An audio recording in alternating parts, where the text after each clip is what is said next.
Child, I didn't even know it was time. Bitch, I was down. I was down there making me a cocktail.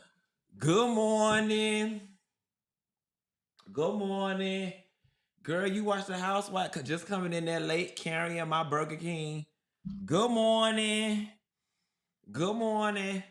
Bitch, I ain't even got no jewelry on today, bitch. Wait. I went in the closet and just pulled this off a hanger and threw it on over my house clothes and put this hat on because I said, bitch, I don't even feel like coming in here today. I was on the phone with Miss Kenny before I punched in, and I was just talking to her. I ain't gonna lie to you. I want to be in Miami right now with my top down, driving down A1A. I want to do the route from maybe Hollywood, like I'm leaving GG's or I'm leaving Shooters. And I want to drive down A1A until I get all the way down to Miami Beach, being there right on 71st, that then becomes 79th, go over the bridge at Normandy, go over the bridge that allows me to enter into North Bay Village and pull my car right up down to the bar where the Honda cars be by the name of Happy's and go sit out there with Miss Kenny and all my friends and all of them. I do not want to be in Atlanta right now. And I'm stuck in this bitch. Y'all look at my commercial while I get myself together. Hey, child. You know me? It's Funky Dineva, urban pop culture critic, your internet best friend, and all around fabulous. Let me tell y'all something. My skin is soft, supple, paid for, and smelling like a whole love song. Now let's start with high value.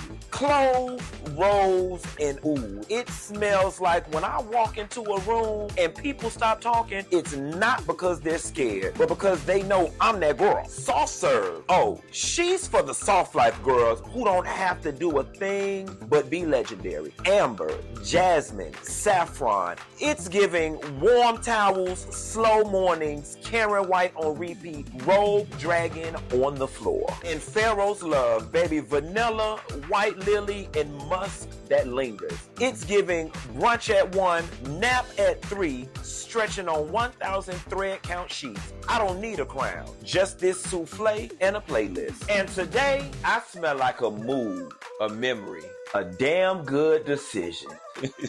Body souffle, baby, from Butter. I just had to look at that, y'all, because it's shit like that that remind me why I come in here and come to work. Because God knows today, I just need a whole week off. Today is just one of them weeks, y'all, I don't feel like working. But if you want your skin to look supple, moisturized, and good like mine, please go to my website, funkydineva.com, or you can go to the link in my Instagram bio, or you can go over to butterskin.com and pick up the Funky Dineva trio of body souffles over at Butter Skincare, guys. I guarantee you that you will not regret it. It's a product that I can definitely put my name behind and stand 10 toes down on. I can't wait to see y'all at the Dominican Republic this week. You know, I was gonna hop on a plane and go to Miami this weekend, but maybe I should hold off because I think we gotta fly. Are we flying directly to Dominican Republic? I gotta look at my flight, but nevertheless, we gonna be down there sipping margaritas and doing prostitution at the end of the week. And for those of y'all at the end of the month, and for those of y'all who missed that, you don't want to miss the cruise. I'm going to start putting out some more cruise videos and clips and reposting stuff so y'all can see the great time that we had last year. But if y'all have not signed up for the cruise, especially for my girls who need the time to make payments, the sooner you start, the lower your payments. Don't come want to put your money down in December and we going in the spring and then you talking about it's too tight. Now is the time to go ahead and start making your payments for the cruise. So again, you can go to funkydineva.com or click the link in my Instagram bio and join us on the cruise. And for those of you guys who have already signed up for the cruise but did not sign up for the Funky Bunch experience, but at some point between now and the date Legra closes it out, you're going to have to purchase the Funky Bunch experience as well. Okay. Guys, with heavy hearts and sad news, we have to report that our brother D'Angelo has passed after battling a secret battle with pancreatic cancer, guys. I was in here editing videos this morning and Michelle B sent this to me and I was like, girl, what? I could not believe it. My very first D'Angelo song that I remember is Brown Sugar. I think that might be a lot of our first experiences with D'Angelo. You know, obviously we didn't know he was going through this. And so this took us all by surprise, guys. 51 years is very young. And there's something to say that he, you know, I don't even want to be like, oh, he and Angie can be reunited again because I don't think they ever had intentions to reunite. Like they were cool being separate, but it's just unfortunate that their son lost their mother and their father within 12 months of one another or within a year. It's unfortunate. Guys, I have some other unfortunate news to report in regards to this funeral situation.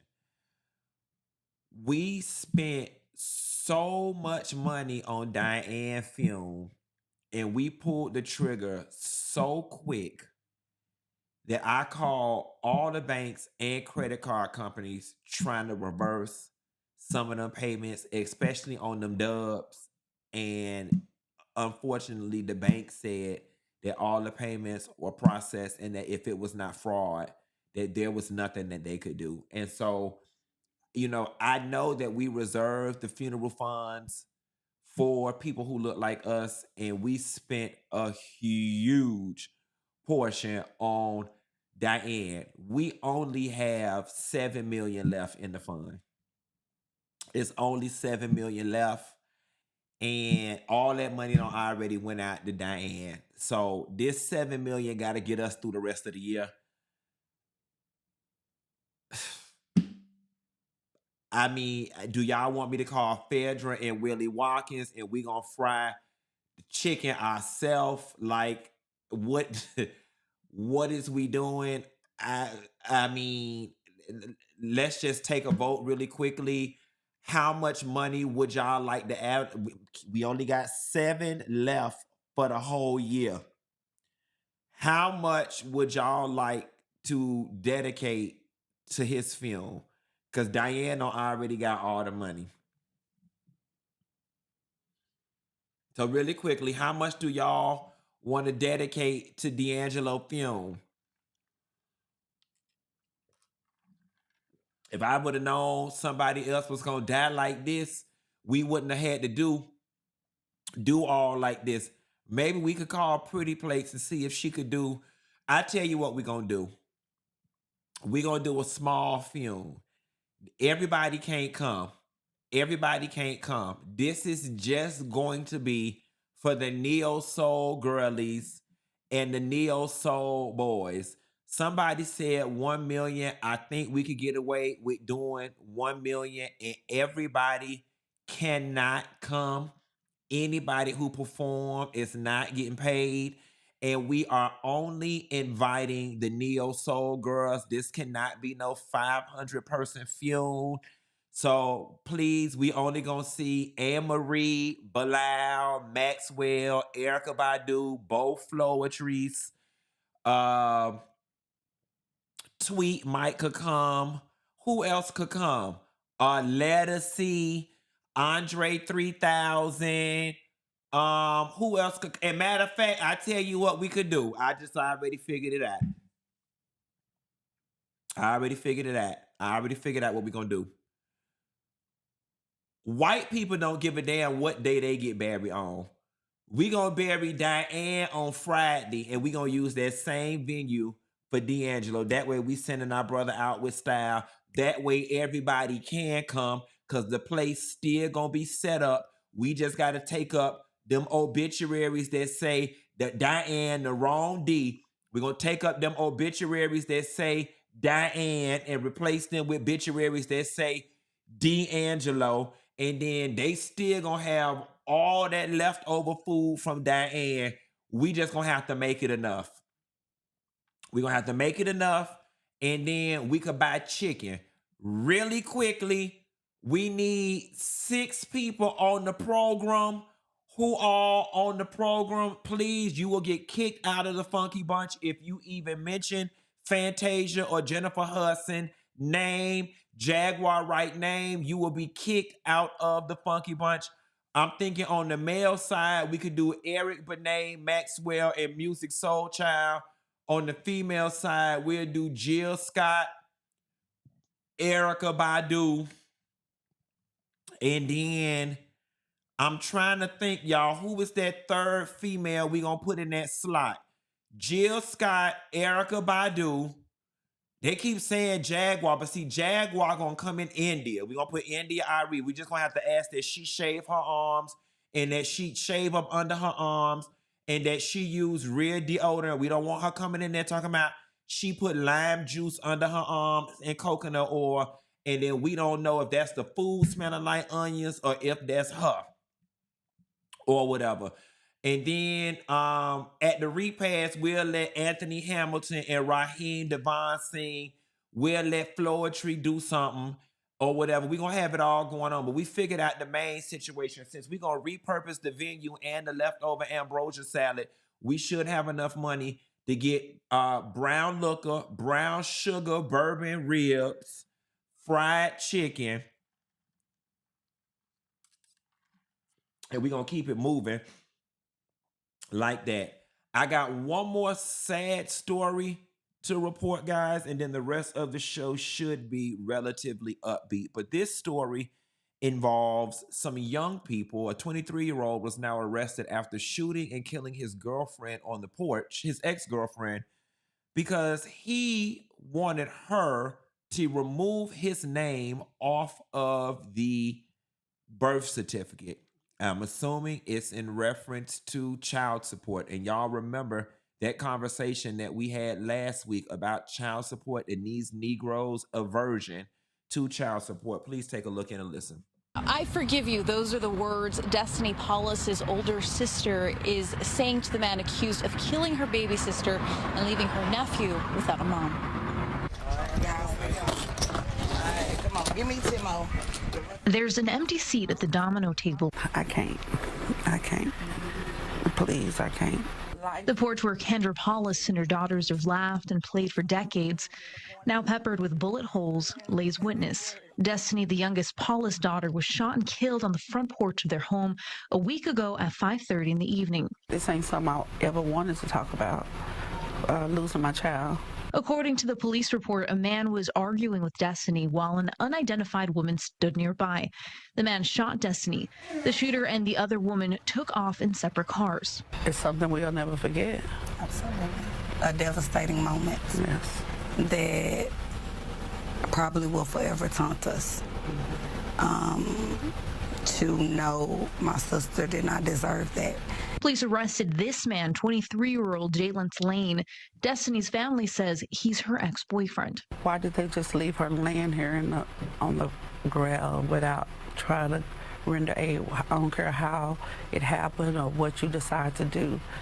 You could have tried to save her. Kendra Paulus provided surveillance footage to officers showing Lane at Destiny's front door with a gun in his waistband moments before the shooting. I just want some answers. I want some answers. I want to know that everybody who was involved have some form of punishment. Kendra Paulus told officers Lane and his girlfriend had been pressuring her daughter to take him off her 4-year-old son's birth certificate, claiming he wasn't the child's biological father. He knows that his mom is not here. He does not know the exact reason, but he knows that someone else is doing the things that my mother should be doing. There are reminders of what happened every time Kendra Paulus walks through a door. So I'm going to cut the video short there because it got lengthy, and I'm going to give my commentary on this. I've watched this several times in preparing for this show, but something just hit me. This story opens up with the reporter saying, "I forgive you," are the words that Kendra Paulus' sister used in reference to this guy.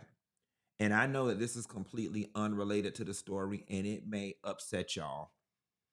But white Jesus, that Bible, and that church, it really did a number on us as Black people. Because in looking at this story, and those are the opening words, the first thing that's going through my mind is vestiges of slavery that left us docile as people. They taught us that forgiveness shit and that turn the other cheek shit to keep us docile. And it worked all these generations. I am sorry. There is no world where your sister gets killed on Monday and by Tuesday that you have to be over it and you have to forgive the person that did it and you have to excuse yourself from any anger, hatred, vitriol, or rage that you may feel. And that's what all of that did.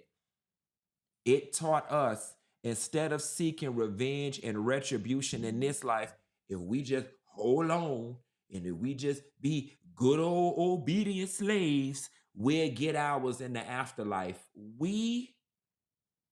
Many of us, are the only group of people, in my opinion, who are still so far behind socioeconomically because we are holding on to principles that do not serve us. And every other group of people, white people don't wait for deferred gratification. And I'm not here to say that white people are the standard by which we should live by, because God knows they have committed some of the worst atrocities on the planet. That's not what I'm saying. But we are the only group of people who live by this notion that we are to defer our justice, we are to defer our rage and anger, and we are to defer our pain until we get to the other side. God will handle it while everybody else handling their business right here on earth. Nah, bitch. You don't get to kill my sister, and then I stand up so politely and utter the words, I forgive you. Bitch, I'll never forgive you. I'll never forgive you. Having forgiveness for you will never be a part of the conversation. And miss me with all that bullshit about forgiveness is not for the other person, it's for you. Let me explain something to you, baby. I'm going to be very honest with you. I could sleep much better at night knowing that I'm going to bed every night hating you than laying up in the bed trying to forge forgiveness when I'm telling a goddamn lie. Okay? And that's the other thing about it. It's performative as all get up. You're lying. You're lying. We've been conditioned to lie to ourselves and then to try to reverse engineer our behaviors to fit the lie and to fit the narrative. There is no way in hell somebody killed your sister on Monday and on Tuesday you truly feel forgiveness in your heart. It's not possible. It's not humanly possible. If that boy was standing right next to you and you had a baseball bat in your hand, you'd probably go clean upside his head. That would be the real litmus test. I forgive him. And it is just so funny. And the reason why I say it's performative, because right on cue, that's what we supposed to do as Black Christians. Right on cue, you killed my sister, but I forgive you. Because the good old Lord above told me to. That's some bullshit.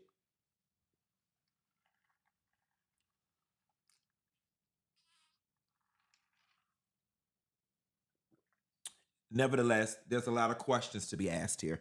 You know, was it his child? You know what I'm saying? That's a very valid question, and I guess we'll figure that out later on down the way. There were ways to go about this. Why wait until 4 years to do this? Did the ex-girlfriend put you up to doing this? Was it a child support situation? I mean, there are so many answers. But here is the other thing that I don't understand. And I bring this up on this show all the time because I don't understand it. I was born in 83. People in my age bracket, when we were 23 years old, we would have never done this. We just would have never done this because at 23 years old, I had a firm understanding that if I shoot you over something so frivolous and arbitrary, that I am going to prison. And I was able to calmly reason and understand that going to prison for killing you is far worse than whatever paternity or child support situation that I am in. Here is what I offer to you guys. I'm not a parent. I don't know what's influencing these young adults and these young children, but I will say this. We may not know what's influencing them, but y'all have a freaking responsibility as parents to figure it out, okay? My only takeaway is perhaps it's these video games, because it is beyond evident to me that the younger generation and these young adults, they don't understand how permanent death is. They can't. They don't understand impulse control. They don't understand that death is not like a video game, that when the person gets shot in the video game and then you turn the video game on and turn it back on, that the person is magically alive again without consequences. They don't understand that when you shoot and kill someone, you go to jail forever. For whatever reason, guys, they're not understanding that. Because there is no way in hell that anybody I knew, anybody that was from Miami, where I was from, anybody who I surrounded myself with at 23 years old, we would have understood that getting in an argument with a bitch about anything was not worth me shooting them and going to jail. And the simple fact that you were not emotionally regulated enough to understand greater than, less than, or equal to. Where you just now sent your life, young man, is 9 million times greater than, as far as punishment, than where you were with the birth certificate and the child support. I would much rather have my name signed on 13 birth certificates of 15 children that don't belong to me than to be in prison for killing somebody. And so the question that I have for you parents, for you teachers, for those of us out there that are rearing young adults is, what is going on with these kids and these young adults' reasoning abilities? Because they don't have them.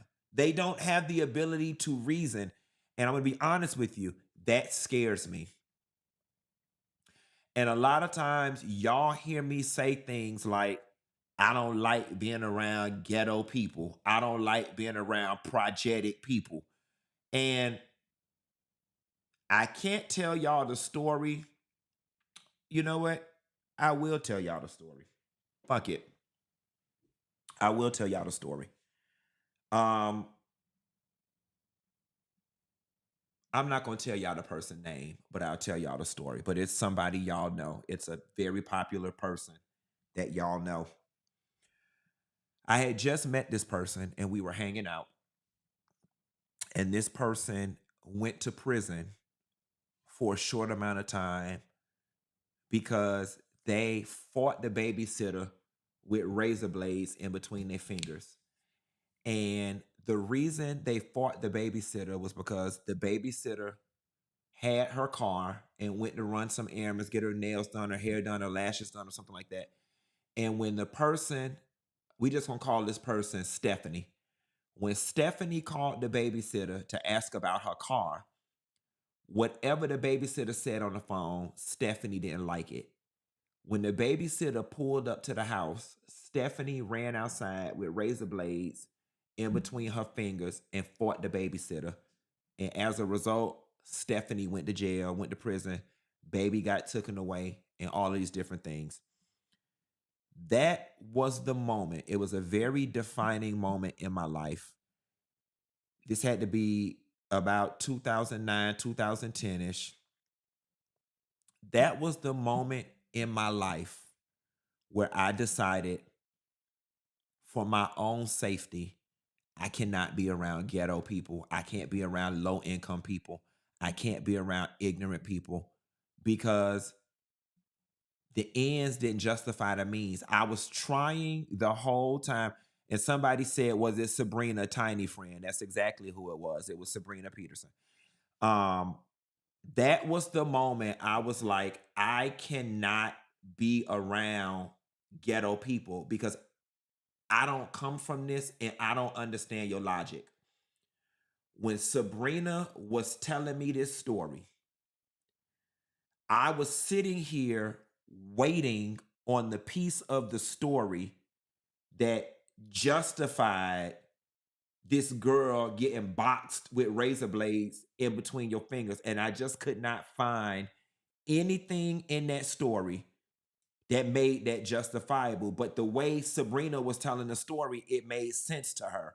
And I was like, see, this is scary. I can't be around you because I don't know what's going to set you off to cut me up with razor blades. And that story alone forever scared me from hood people because I don't understand their reason. I don't understand their logic. And going back to this situation with this young man, there is no reason why an argument over paternity or an argument over a birth certificate should have ever led to this girl being shot. I don't understand the reasoning. People, demographics, situations like that, they scare me because I operate in logic and I operate in reason. And when I meet somebody who doesn't operate in logic and in reason, it scares me because I don't know what's going to set you off and have you cut me up with razor blades without me understanding. And this reminds me of that situation. Nevertheless, guys, we're going to move right along to something even more disturbing. Kim Kardashian got some pubic hair thongs that they selling for $32. These are pubic hair. So somebody wants to be a smart ass in the comments, and they said it's getting high, classy, or ghetto. It depends on who you ask.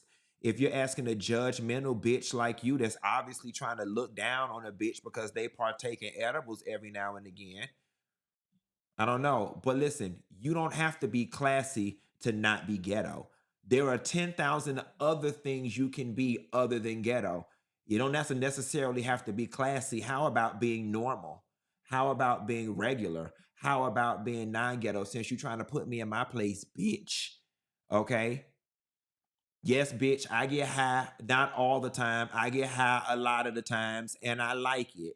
And the reality of the situation is you wrote that comment because you wish you could be as free and unforgiving in the way you operate as I do. It's not my fault you lived all buttoned up.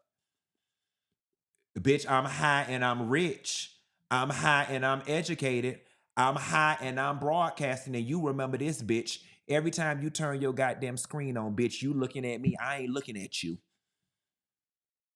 That's the only thing you need to remember, bitch. High and all. Bitch, you know who I am. I don't know who you are, ho. I don't turn in to tune into you, and neither does anybody else. You tune in to look at me. So, bitch, looking at me getting high all the time, bitch, are you classy or are you ghetto? What's it say about you? Since you want to talk big shit to me, what's it say about you? You obviously like it. You like it a whole lot considering I get high all the time and you watch it all the time. So, bitch, clearly you fantasizing about feeling the same way I do, you bitch, you. But like I said, baby, every time you lay your head down to your pillow, this all you need to remember, bitch. Whether I'm classy or not, you wake up every night and watch me. Not the other way around. Moving right along. Kim Kardashian selling some panties with homeless people coochie hair on it from Skid Row for $32 if y'all want a pair. If y'all would like a pair. Now, here was the thing. Here was the thing that's baffling to me, right? Because a lot of people are just going to have a surface level reaction to this.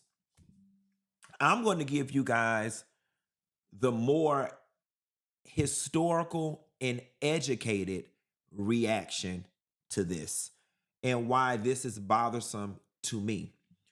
Do y'all know back in the Victorian times that women used to glue, tape, or affix hair to their pubic region to cover up the fact that they had syphilis and other diseases? Women during the Victorian era used to take hair and glue it to their private area to cover up bumps, bruises, pustules, scars, and the fact that their pubic hair had fallen out from infection and disease. So when I saw this, because I am familiar with that part of our world history, it made me cringe even more because it instantly made me think about how women used to paste hair down there to hide disease. Knowing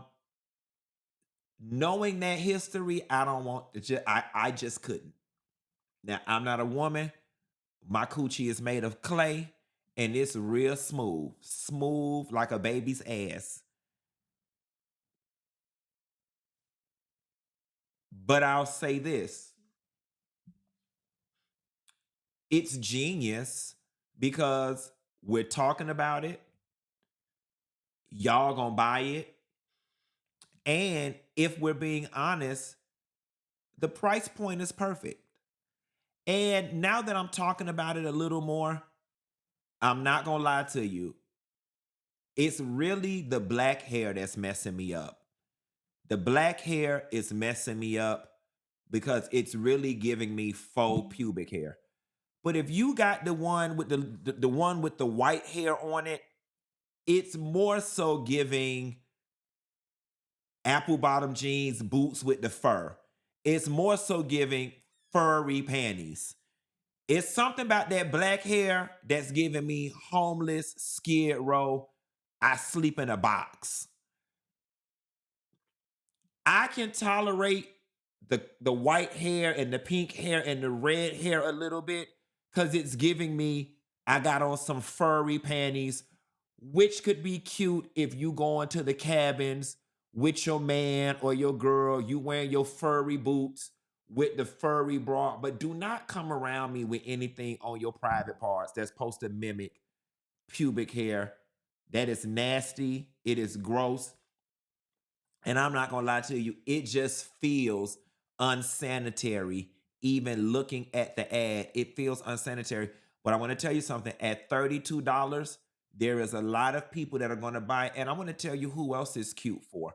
For those of you girls that shave completely bald, I could see somebody getting spicy with their boyfriend or their husband, somebody that's completely bald, putting those on. I mean, like, look at my furry little kitty or whatever. It's for somebody, but it ain't for me.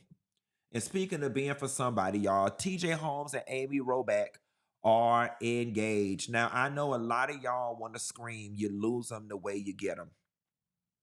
You lose them the way you get them. But guys, I don't always think that's the truth. Um, Ladies that are watching me right now, your husband could be keeping you from your soulmate. Fellas that's watching me right now, that wife, that lady that you providing for and that you taking care of, what if she keeping you from your son? What if you laid up next to something? Let me put me in the chat if you think you might have got it wrong with your marriage. I'm just trying to see something. If you think so somebody said really quickly, I just want to clear someone because I'm seeing some of these comments with my good glasses on. Somebody said, you mentioned low income and I don't understand the correlation. Beauty MQ6VE. So the reason why low income corresponds to my story about ghetto and progetic people is because oftentimes those people are people of low income. So I'm not trying to make a blanket statement that all low income people act like that, but best better believe you will more than likely find the behaviors that I'm speaking of amongst people with low income and low education than you would people with high income and high education. So that's where low income comes into play. You will more likely find the behavior that I was talking about in a low income neighborhood than you would in a gated community in a subdivision. That's how low income plays into the story about me not wanting to be around super ghetto people. Anyway, going back to this. If you think you might be married to the wrong person, that person not your soulmate, please put me in the chat. Because there is a world where your husband, your current husband, or your current wife is keeping you from your soulmate. And what if that's you? What if that is you? That your husband or your wife, your current husband or your current wife is keeping you from your soulmate. Listen, there is a world where TJ Holmes and Amy Roman work. There is a world where they work, and there's a world where they sail into the sunset and live happily ever after. Another quick story. When I lived down in Miami and I was going down to the bar where the Honda cars be, there was a couple in there. I'm not going to say their name, a white couple. They met at Southern Belle here in Atlanta many, many years ago. They both were married. They both cheated on their spouses with each other. Subsequently caused each other to get a divorce, got married, and have now lived through retirement, sold their house for several millions in Miami, have moved over to Las Vegas. They're living in retirement, living happily ever after, and they truly are meant to be with each other. It happens sometimes, guys. It happens. Here's the thing. You can't punish people forever. All right. They've gone through their scandal or whatever. They're divorced, their spouses and whatnot have moved on. And at this point, they might as well get paid for the pain that they caused. They caused so much pain and detriment to their own careers. At this point, all they can do is be happy together. I wish them the best. I wish them the best. I hope that they talked about what led both of them to cheat the way that they cheated and that they don't have that in their relationship. But at this point, all they can do is make the best of what they got and move forward. It cost them everything. You get it? Their relationship cost both of them everything. So now they have to get paid for this on the back end. They have to. They have to get paid for this on the back end in order to make it all worth it. They both lost careers. They both lost families. They both lost friends. They both got kicked out of certain social circles. They both lost a lot of their status. It has to be worth it. For their sake, it has to be worth it. Moving right along, guys. Back to Miss Wendy. So, Wendy Osefo reportedly lost her job at Wesleyan University following the fraud charges. Now, I did my clip yesterday, and I clipped it up, and it's floating around the internet, and I see a lot of people, Black women in particular, are saying, "What happened to innocent until proven guilty? Damn, y'all so quick to want to tear Black people down. Damn, y'all don't even know what happened. Damn, she ain't even had her day in court yet, and y'all." Okay, baby, let me tell you something. I understand wanting to rock with our sister. I understand Wendy being somebody's fave. I understand wanting to give Wendy the benefit of the doubt. I'm human. I understand what it feels like when somebody you like or cares about disappoints you and that you don't want to believe the worst. But let me be very clear with you, okay? Wendy did not have to go to court. Wendy does not have to be convicted. Wendy does not even have to come out and do a press release for us to get a relatively solid understanding of what happened. Here is what we do know for a fact. Okay? Since we're waiting on days in court, here's what we know happened for a fact. We know for a fact that y'all did something severe enough to get arrested.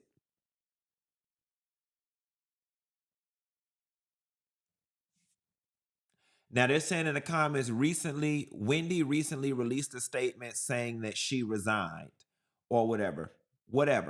But here is what we know. We know y'all did enough to get arrested. We know that when the judge signs an arrest warrant or whatever, that there is enough evidence present for you to be arrested.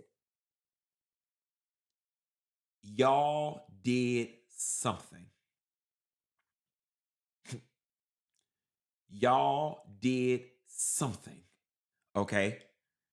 The people already said y'all filed a break-in. There was no video camera evidence of a break-in, and the items that were reported stolen were later seen on social media, and the rest of them were found at the store.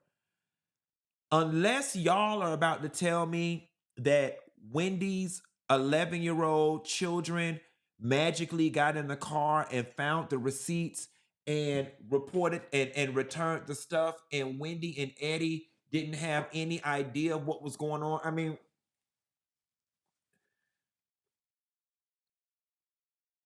what more do we need? And then it's like a lot of counts. It's like 15, 20 something counts of it. So I'm gonna play your game. I'm gonna play your game. For those of y'all who are saying she ain't even been to court yet. Okay. And they said it's 15, 20, 40 something counts of it. She ain't do that first one. She ain't do that second one. She ain't do the third one. She didn't do the fourth one. She didn't do the fifth one. It's a sixth one. It's 33 counts. We only at number 6. It's a sixth one that appeared on the report that they said found. She didn't do the sixth one. She didn't do the 7th. She didn't do the 17th. She didn't do the 27th. But what about the 28, the 29, the 30, the 31, the 32, and the 33? You reasonably believe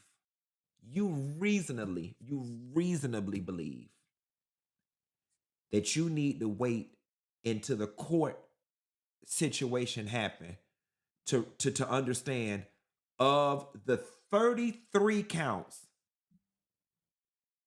They didn't do none of them.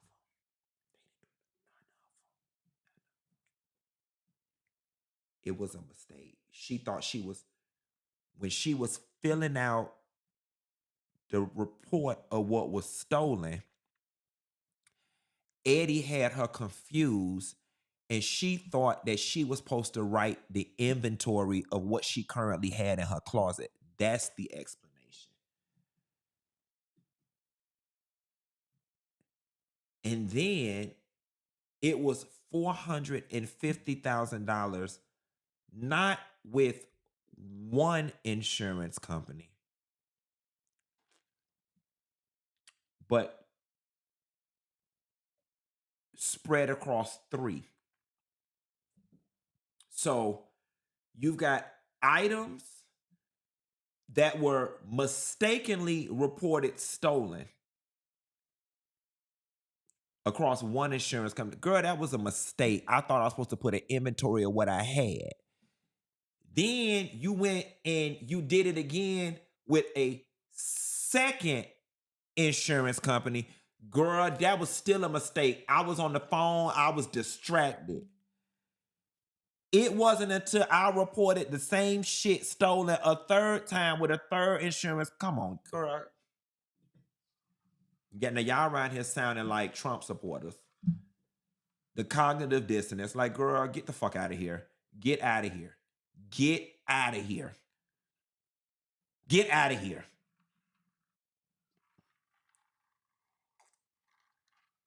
And like I said, the biggest disgrace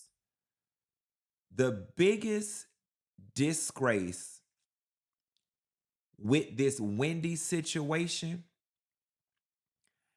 is not even the fact that she did it. That's not the disgrace. That's not the disgrace. The biggest disgrace is that she fell victim to the pressure. And I'm going to tell you what's unfortunate about this. And I said that I was going to refrain from going here because it was going to expose a part of myself that I don't know that I wanted to share with you guys. But since this is a safe space, and I'm going to go ahead, I'm going to be vulnerable with you guys. Wendy, you fucked it up for a lot of us. You messed it up for the smart kids, right? Here's why this hurts me personally, because it made me be forced to look into the mirror and accept some uncomfortable truths about myself that I don't know that I was willing to confront. And that truth is, no matter how much we gas ourselves up with our accomplishments and our notoriety, that deep down inside, we all want to be the cool kid. And that's a hard pill to swallow, especially when you learn to be the smart kid as a defense mechanism and as a coping mechanism. And then your whole identity gets wrapped up into being, I'm the smart one. And you go through life convincing yourself that being smart is enough. I'm the smart kid. I'm the degree kid. I'm the accomplished kid. And do y'all understand all of that accomplishment is overcompensation? Because deep down inside, Wendy traded it all in. She traded it all in for a small shot of thinking she could be the cool kid just for a little bit. She was willing to sacrifice it all because she wanted to be the cool kid. If the witch doctor would have came down with some drumsticks and said, in this moment, I will give you the opportunity to be, who were the cool kids? In her situation, it's Giselle, Evelyn Lozada, who are Portia, Portia, Candy. You know what I'm saying? Like Shawnee and all that. It just goes to show that we go around and we pad our resumes, but that little piece of high school girlishness, high school boyishness, we learn to suppress it, but it never goes away. Look at Phaedra. We don't even understand. We don't even know this person that we see on TV right now that's masquerading as Phaedra Parks. We don't know who that person is. The Phaedra that we see today would have been talked about like a dog by the Phaedra we first met. I'm average in attractiveness. I'm not the cool girl, but I'm going to be the smart professional girl that got my accolades. The moment she got an opportunity to be received as the cool girl, the popular girl, the sexy girl, the girl that people want to fuck, that's who she reverted to. Baby, all that lawyer, I'm smart shit, I'm accomplished, I'm decorated, I'm an equestrian, I'm a philanthropist, all that shit that she rested her entire identity on has gone out the door for titties exposed, ass out, and designer fashions, because deep down inside, everybody wants to be the cool kid. Even me. And that was the hard part about this Wendy thing, that it made me confront the fact that, like, yeah, Q, like, you want to be the cool kid too. And you've told yourself all these years that being smart was enough, being accomplished was enough, having this accolade and that accolade was enough. They might be cool, but I'm smart. They might got a fine ass body and be real popular and everybody desire them sexually, but I got this good old job. I'm smart.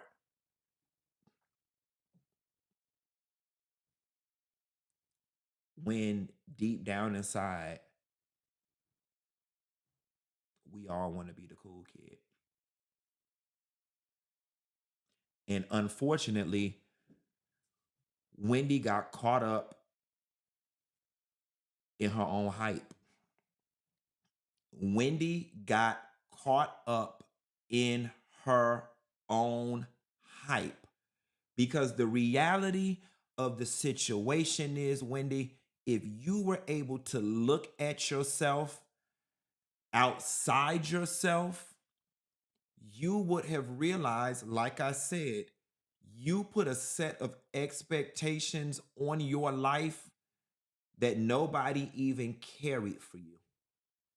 Because, Wendy, we never looked at you. And y'all, it's rare, y'all tried to play Robin and Giselle them like they were crazy when Wendy got their boob job. And I didn't say too much when she got that boob job on that show because I wasn't ready to confront my own self. But that was the moment. The moment Wendy went and got that boob job, she started dressing differently. It was like, yeah, bitch, I rested on this smart shit because I had to. I ain't had nothing else. But now that I got an opportunity to be looked at as the beautiful girl, as the sexy girl, as the rich girl, as the popular girl, man, fuck that smart shit. I want people to desire me when I walk through the room. Wendy did start acting different when she got her body done.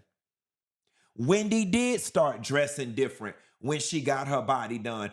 Phaedra started acting different when she got her body done. Phaedra started acting different when she started dressing different.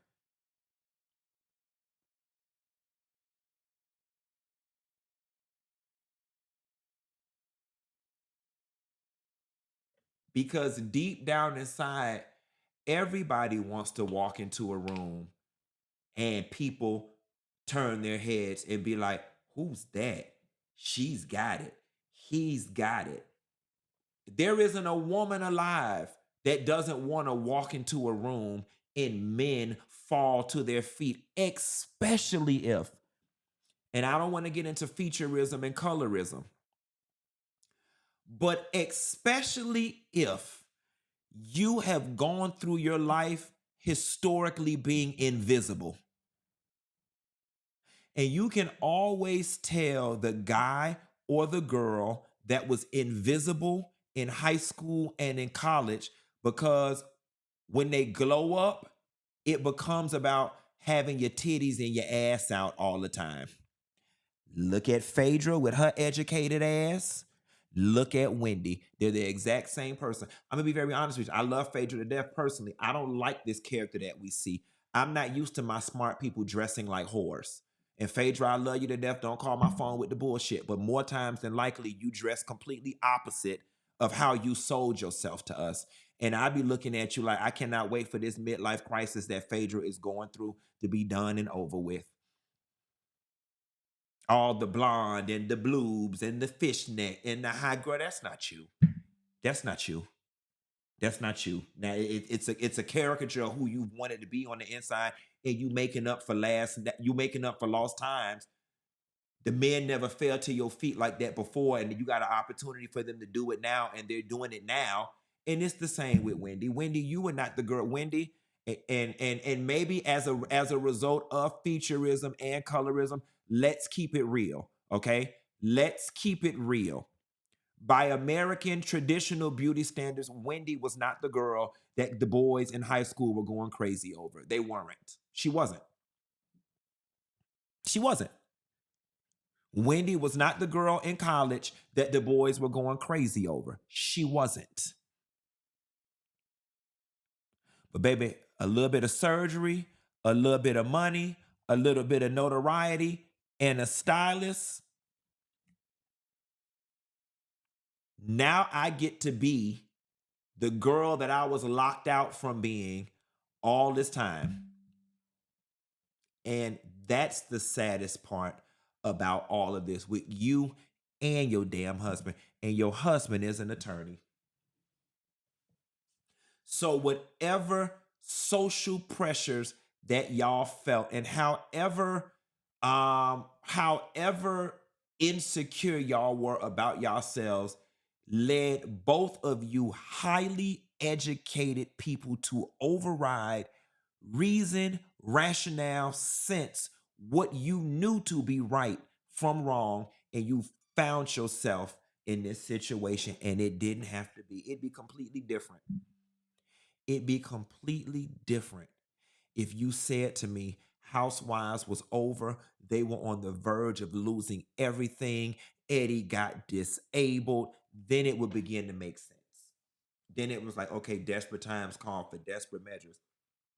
Let me say this one last thing and I'm going to get off the line. Because I hang out with these bitches, okay? And I've been knowing these ladies, these types of ladies, for over a decade.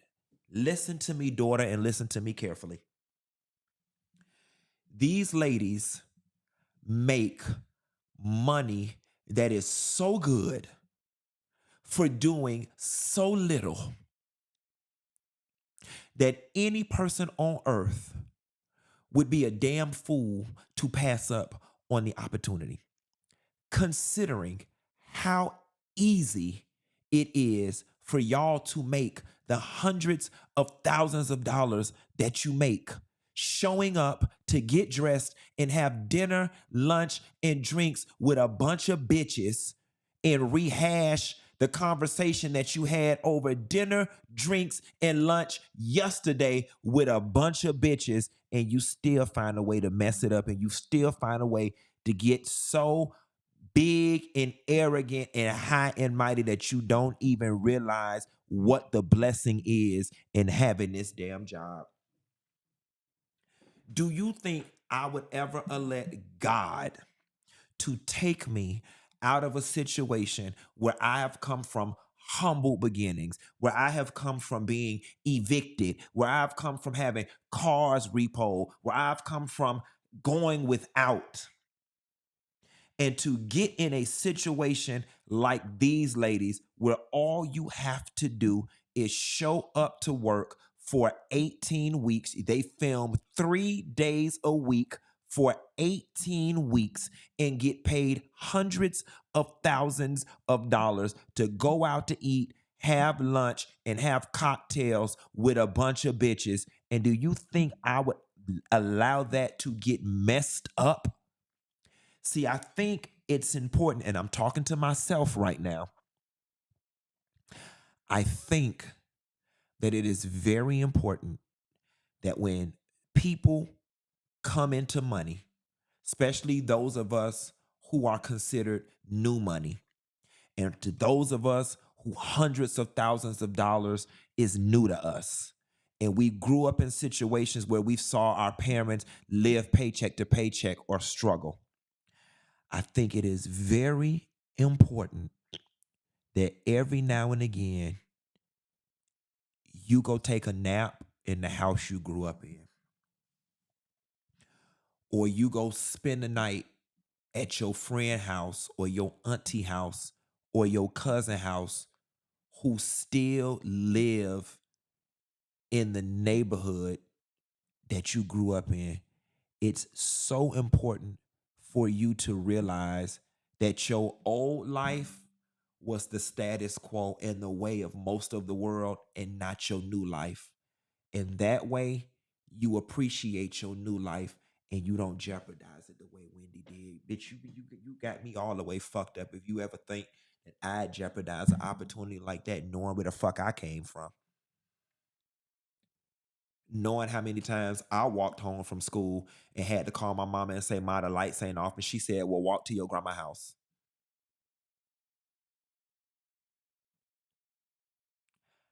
I've lost count the amount of times I've walked home from school, unlocked the door, and it was hot in the house, and I had to call my mama at work. And the only thing my mama had to offer me was go to your grandma's house, which was a 30-minute walk back in the direction I just passed from. That was all she had to give. Bitch, make it enough. You got two choices: stay home or go back around your grandma's house. It's very important that I remember those moments because it makes me appreciate this right here. Robin, you did all this. It makes me appreciate all this.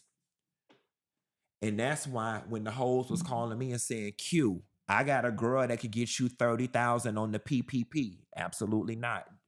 Did I want 30,000? Did I want 50,000? I had people around me that was getting 150,000 on the PPP and was getting it easy. The same people that called me on Monday, by the following Monday, they had $100,000 in their account. Bitch, you didn't think I wanted it? You didn't think a bitch said, "Well, bitch, let me get 15. I ain't gonna do as much as y'all. I'm gonna put in 15." But I looked around and I realized karma and the way the universe work. And I said to yourself, I said, "Q, you in a very blessed situation right now. You in the middle of COVID, where everybody is around here losing money." And I don't say this to brag. I made more money than I ever made during COVID at the hands of other people's misfortune. Because everybody was not working and they were sitting at home watching TV, I was having 70 and 80,000 months, $70 and $80,000 months during COVID. Okay. What I look like getting an $80,000 check from Google on the 21st of the month, and then going down there on one of them federal forms and trying to get $20,000 in COVID funds. Wendy, you got 4 degrees. Your husband is an attorney that's licensed. That alone is the hope and the dream of the slave.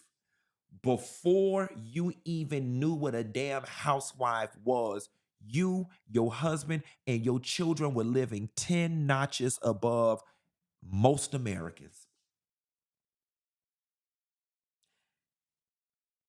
Then housewives came into the play, added easy money on top of what y'all was already doing and what you already amassed.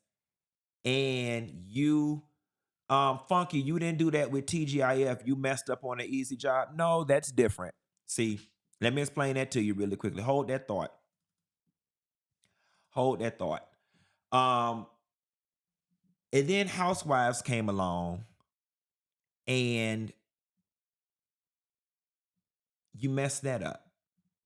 Now, to answer your question, because I get this a lot on TGIF, they said, Funky, you didn't do that with TGIF. You messed up an easy job. So first and foremost, I didn't mess up anything with TGIF. That was $250,000. And what I'm about to say is going to sound foreign to a lot of people. That sounds like a lot of money to people who lack the ability to make it. And that's not me being arrogant. That's not me being rude. At the point in which TGIF came along, I had been making far more money than that for lots of years. All right. So $250,000, that was not enough money to swing me left or right. And that was not enough money to buy my unhappiness. I was unhappy there. So I didn't mess up anything. If anything, I bettered my life and I bettered my situation, because look at me now. That was a toxic environment and I was being used.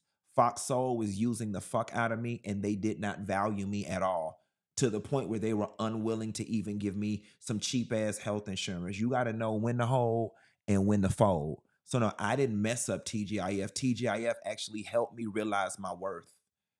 And it was far more than that. And you say I messed up easy money. How did I mess up easy money when I created this and I'm making 3 times the money doing this in the same time slot than I was at TGIF? How was that a mess up? I tripled that 250 doing the same thing and doing it for myself. Where I come from, that's called a glow up, not a mess up. I'm working. I don't know what everybody else doing. I don't know what them other people that's doing that was on there. But in the words of Dr. Heavenly, daddy work. So no, love, I didn't mess up anything.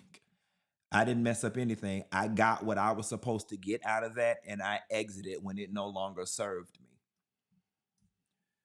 Honk the horn on them, Greg. That bitch thought they ate when they said that one. Baby, they thought they ate. Somebody said you could be making $250 more. You're missing it. No, I would have been locked into that and not having the time. But again, I don't listen. And y'all are not what I'm like. I can't take advice or comments from folks who ain't never made it. Because the people who are making them comments, y'all are talking from a $60,000 perspective. Y'all are talking from a $75,000 perspective. Y'all are talking from a 119 perspective. When you start playing in $500,000 territory, then you can have a conversation with me about money moves that I made wrong. And that's just true tea. That ain't me being arrogant. That ain't me trying to talk down to my followers. Can't no bitch who never seen 250 talk to me about that 250.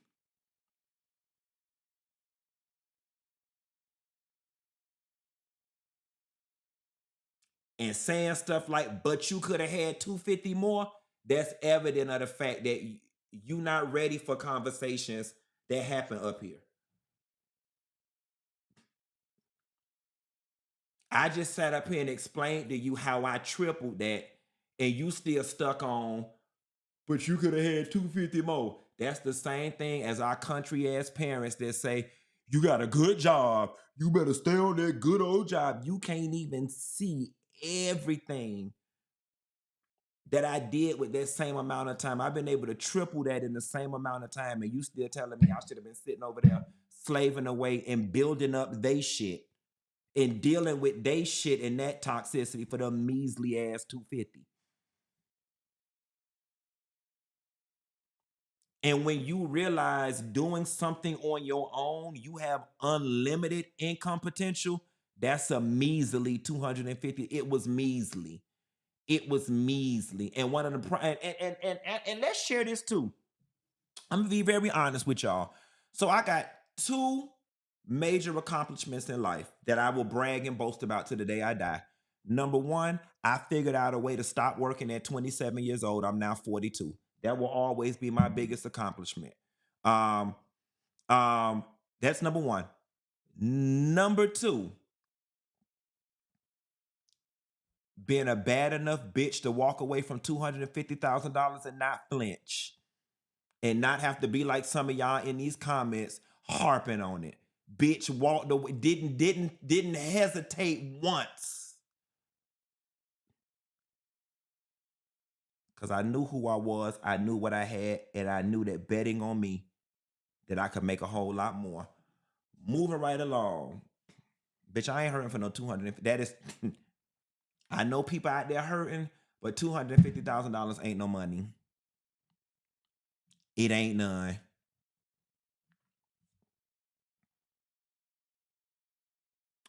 Moving right along. Jennifer Hudson. She say one of the worst parts that happened in her career is when them people said she was the worst dressed person down to the Oscars. This day, what's the most surreal moment you remember from the night you won your Oscar? Being worst dressed.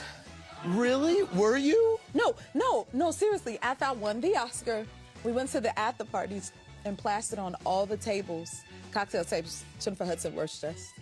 No. They had it on the table? Yes, girl, on the cover of different things. What? Yes. The night of? They don't care, yes. Exactly It's how... okay, I set that Oscar and I put it Yeah, on exactly. top of it. Yeah, you put that on top. Yes. You know, that was some messed up stuff to do to that lady. That was messed up. That lady won that Oscar and somebody found an office or whatever it was to run into and print out Jennifer Hudson worst dress situations. It would be completely different if she went to a party a week down the line and that was like printed in a magazine and they brought copies of the magazine. But for that to be the same night of the Oscars and somebody said she still can't dress today. Listen, that we not here. That's not the story about how she was dressed today. The story is about how she was dressed in 2007. That is a really bad story. Now, guys, moving on to 3 hots in a cot. A lot of times I talk about the benefits of going to jail, especially if you are a homeless person and especially if it's cold outside.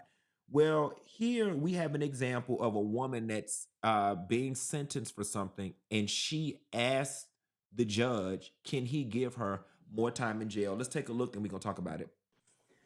Good afternoon, ma'am. Please state your name. I'm Tracy Maria Whipper. Ma'am, you're here for initial appearance. You were arrested for possession of drug paraphernalia. Mm-hmm. Is this a resolvable case? There was an offer conveyed of an adjudication and credit. Sir, is it possible I can get like 60 days? How about less? How about time served? I'm homeless, and I really need some time. Can I get like 30 days, please, just so I can have at least enough money? I got one line, please. Well, I don't believe she wishes to resolve today. okay. So how about this? We're just not going to resolve the case. You have a $500 bond, and don't bond out. How about that? Okay. Okay. All right. I'll appoint the public defender. So I come back to court. If the state decides to file on the case, you'll come back to court. Otherwise, somebody from the public defender's office will come talk to you. Good luck, ma'am. So I will say this. I definitely do appreciate the voice of whoever the woman was on the sideline that helped her advocate and said she doesn't wish to resolve today or whatever. And the judge said, well, I'm not going to sentence you. How about I'm going to leave you in a situation where you can bond out, just don't bond out.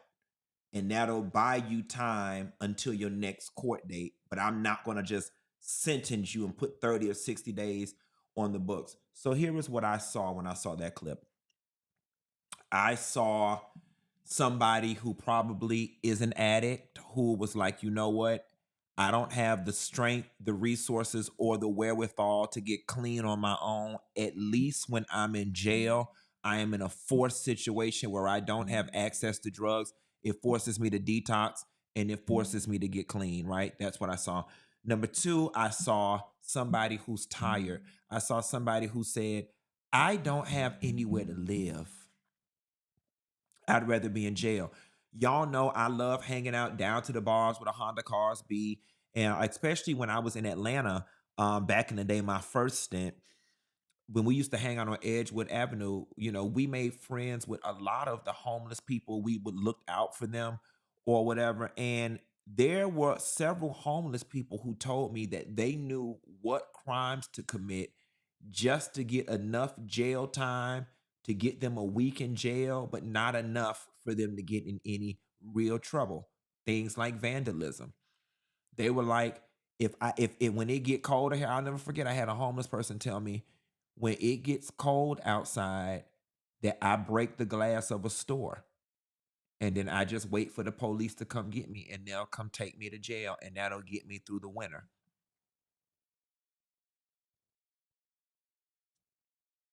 You know, and it's so funny because those of us who take our freedom for granted or who live well, we never thought, you know what I'm saying? We always think jail is the worst thing that could ever happen to you. But imagine your life being so bad that you wish to be in jail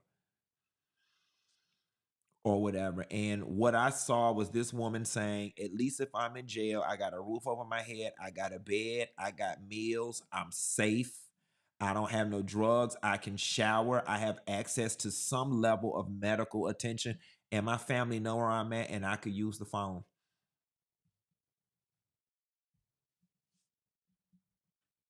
That's what I saw in that situation. And this is weird to say, but I guess that I am happy that she got what she felt she needed in this situation. I guess I'm happy, and I'm grateful for the lady on the sideline that helped her out and was like, she doesn't wish to resolve today, because she could have resolved today and been back on the streets. It's unfortunate. Moving right along, guys. Tami Roman had some very interesting things to say about her daughter bringing her same-sex girlfriend to the graduation on a podcast of Candy's show. Take a look. Say this: I'm graduating, right?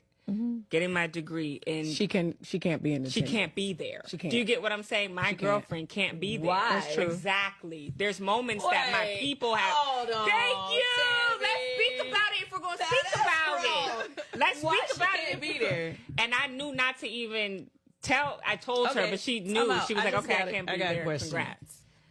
With your other daughter. Oh, she's straight, right? Her boyfriend's in the past.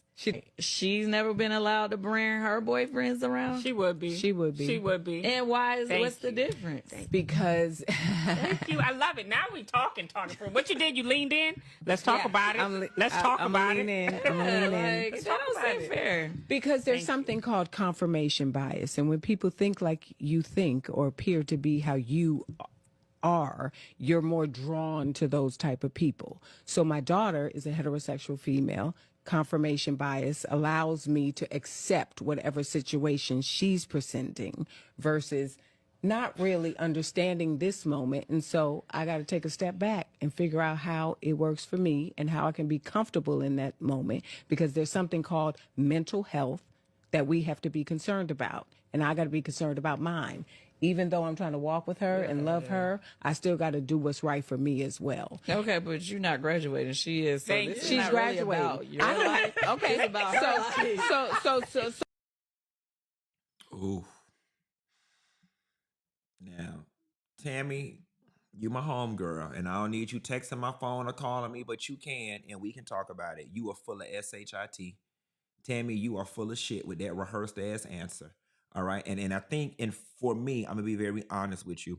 For me, it was the rehearsed ass, and it was the rehearsed ass answer, and it was pulling out, confirmation bias in an effort to appear like a damn wordsmith and to appear so highly educated on the matter that actually pisses me off even more. Tami is a perfect example of how a lot of Black people are, period. Okay. And the root of the situation is, Tami, you don't like it. You don't agree with it. You don't want it for your daughter. You wish she would be anything other than a lesbian. That is the God honest truth. Just like a lot of y'all, just like a lot of y'all that watch me. There is a lot of y'all who will walk up to me and be like, I've been rocking with you since the wig, since Scandal. I love you to death. Oh my God, I watch you every night. And you're the same person, though, that will turn around and lose your shit if your son was ever me. Y'all like to participate in all of this, and it's fine just as long as it's not your child. And listen, I'm not even knocking you for that, because a lot of people are that way. And maybe it's human nature to be that way. I'm not even knocking you. But Tami, you don't have to dress it up. You don't have to dress it up. Now, I do love the fact that Tami said, I'm trying to walk this walk with you. But Tami, this is what you don't get to do in 2025.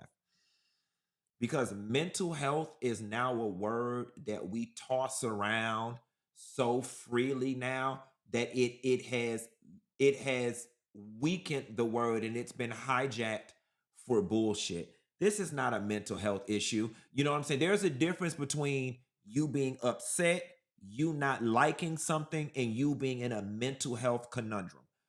A mental health conundrum is, I was raped at 6 years old by Uncle Paul, and now y'all want me to come and invite Uncle Paul to the graduation. That's a mental health conundrum. A mental health conundrum is, I watch my stepdaddy beat my mama ass, and now in his old age, even though he's in a wheelchair, y'all want to bring my stepdaddy to my daughter's graduation. That is a situation in which you need to be concerned about your mental health. This right here is just a situation of, you don't want your daughter to be gay, and you are right with her being gay just as long as it ain't around you. Just as long as you don't have to see it, just as long as you don't have to participate in the fullness of her identity, then you're all right with it.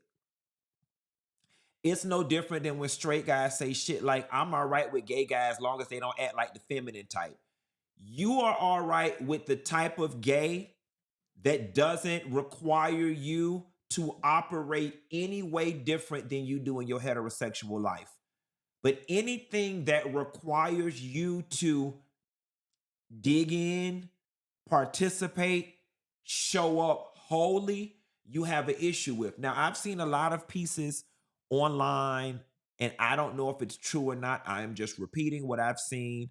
People said that Tami has interacted with women before in the past. I can't confirm or deny that. I will say, if that is true, it does add another layer to the situation. I don't know if it's true or not. And let me be clear here. Somebody said closet support and selective allyship. Yeah. And here's the thing. I've been around Tami. I've known Tami for years. I've been on sets with Tami. We talk. Tami texted me not too long ago. And Tami's cool. She ain't never treated me no type of way. Tami ain't never got up and said nothing crazy about gay people. And as a gay person, I don't feel uncomfortable when I'm around Tami. I enjoy being around Tami whenever we are in each other's company. We have a good time. Tami loaned her celebrity to me when I did my party in Houston. I rock with Tami. Again, but it's just a prime example of, I'm all right with all of y'all being gay just as long as it's not my child. Oh, they say she confirmed it in the interview. Okay, they said she confirmed it in the interview. So there's some, there may be, I'm not attempting to be Iyanla Vanzant or a therapist. There may be some unresolved stuff there, but it is beyond evident, Tami. It is beyond evident that somewhere inside you are battling with the morality of a person being gay. You know what I'm saying? Like, you're dealing with still, and it's probably things that you were taught. You know what I'm saying? Because I think 99% of average Black people are raised to believe being homosexual is wrong. And then when you're confronted with it, you don't know how to reconcile all the years of what you've been taught versus what you're being faced with. My mama, quick story. I grew up in an environment where nobody ever said to me, faggots are bad people or you can't be a faggot. That's not what everybody said to me. It was their attitudes and opinions that I picked up on during my upbringing that allowed me to know that being gay in my family was not a safe space. For example, if there were a bunch of like queenie, flamboyant men on a bus stop, there was nothing for my mama to not be minding her business, drive down the street and just be like, look at them sissies over there on the bus stop and just bust out laughing. Look at them faggots over there and just bust out laughing. So as a young me, I picked up on the fact that it's not cool to be gay. When I first came out to my mother had some very nasty things to say to me. Over the years, she got with the program. And I said to her, I said, Ma, now that you know your son is one of them faggots, do you still use that word? And my mother said to me, she said, Quentin, I do not. I say my son is one of the gays. And I got my neighbor Janice, you should see her son gay. Him and his friends, they be coming over here after school. They just be a switching and a twisting. Quentin. You should see them. And I told Janice, you got to love your son. You got to love your son. Or whatever. That's what I'm going to say. So, I asked her, I said, well, now that you know your son is one of them faggots, do you think I'm going to hell? And my mama gave me a very honest answer as best she could, trying to reconcile what she was taught. She said, Quentin, I don't know where you going. She said, Quentin, I don't know where you going. She said, I hope you not. She said, but I don't know where you going. And that was the best she could do. That was the best she could do. Because that lady had to reconcile over 40 years of being taught and believing that being gay was wrong, a sin, and that you going to hell. And no parent wants to confront that their child is the one that's going to hell. So, did my mother deep down inside probably believe I'm still going to hell? Probably, based on her own belief system, but it was hard for her to reconcile. Her beautiful baby that she loves so much, he can't be going to hell. Maybe them other sissies going to hell. It was hard. So she just said, I don't know. She just said, I don't know, Quentin. I don't know. And you know what? I can accept that. Tami, you need to dig a little deeper. I was going to do these two Nikki Minaj stories about her credit cards being messed up and her house being broken into, but I'm going to have to roll those over until tomorrow because it's already 9:30. And I'm finna get off this thing. I'll call y'all tomorrow. Bye.